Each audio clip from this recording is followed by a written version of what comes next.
तो दरअसल आपको बता दें कि नाच गाना चल रहा था, इसी दौरान यहां विवाद हुआ। और अब बात करेंगे संभल की। यूपी के संभल में डीएम का आदेश, शिक्षिका को मैडम नहीं दीदी कहेंगे छात्र, शिक्षकों को गुरुजी कहा जाएगा। प्राइमरी स्कूलों के लिए आदेश जारी और अभिवादन में बच्चे बोलेंगे नमस्ते या जय हिंद। टी शर्ट नहीं भारतीय परिधान में आएंगे गुरुजी। तो ये नया आदेश जारी कर दिया गया है। यूपी के संभल में डीएम का ये नया आदेश है। शिक्षिका को मैडम नहीं दीदी कहेंगे अब छात्र और शिक्षकों को गुरुजी कहा जाएगा। इसके अलावा प्राइमरी स्कूलों के लिए आदेश जारी हुआ है, जिसमें अभिवादन में बच्चे नमस्ते बोलेंगे या फिर जय हिंद। और इसके साथ ही गुरुजी को भी टी शर्ट नहीं भारतीय परिधान में आना होगा।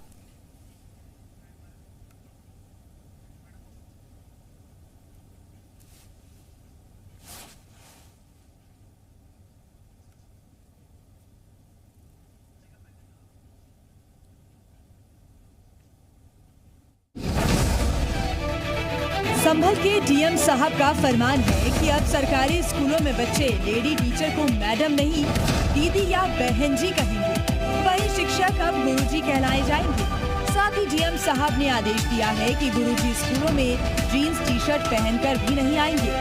जो हमारे विद्यालय हैं उसमें भारतीय संस्कृति या जो परंपराएं हमारी रही हैं वो बच्चों तक पहुँचे, उसी के क्रम में ये आदेश, उनका निर्देश था कि जो पुरातन संस्था में टीचर्स को इतना सम्मान दिया जाता था, उसी के लिए कि हमें अध्यापकों को दीदी या बहन जी कहा जाए और शिक्षकों को गुरुजी कहा जाए। इससे बच्चों के भी मन में एक जो सम्मान है शिक्षकों का वो शायद थोड़ा बढ़े, ये उद्देश्य रहा है सबका। डीएम साहब ने यह आदेश दिया है कि मास्टर साहब अभिवादन के लिए नमस्ते और जय हिंद बोलेंगे। साहब का फरमान आया तो कांग्रेस ने इस पर सवाल भी उठा दिए। डीएम साहब कौन होते हैं सब तुगलकी फरमान जारी करने वाले?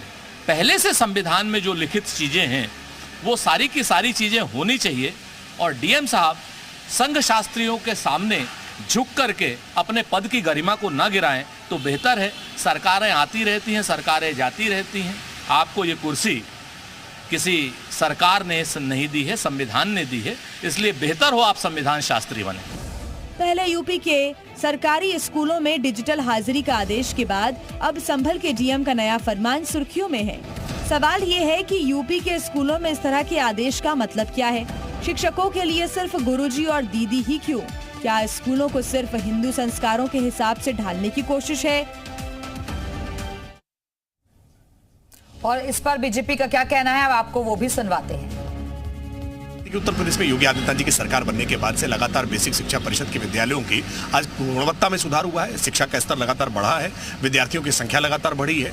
स्कूलों में शिक्षकों की उपस्थिति को सुनिश्चित कराने के लिए और हर तरह के पठन पाठन को सुचारू रूप से चलाने के लिए सरकार ने लगातार प्रयत्न किए हैं, लगातार प्रयास किए हैं। और आज मदरसों की जिस तरह की स्थितियां हैं उसकी स्थितियों को लगातार मॉडर्नाइज करने के लिए सरकार प्रयास कर रही है। ये बाल अधिकार संरक्षण आयोग की रिपोर्ट थी और उस रिपोर्ट के अनुपालन में उत्तर प्रदेश की सरकार ने निर्णय किया है।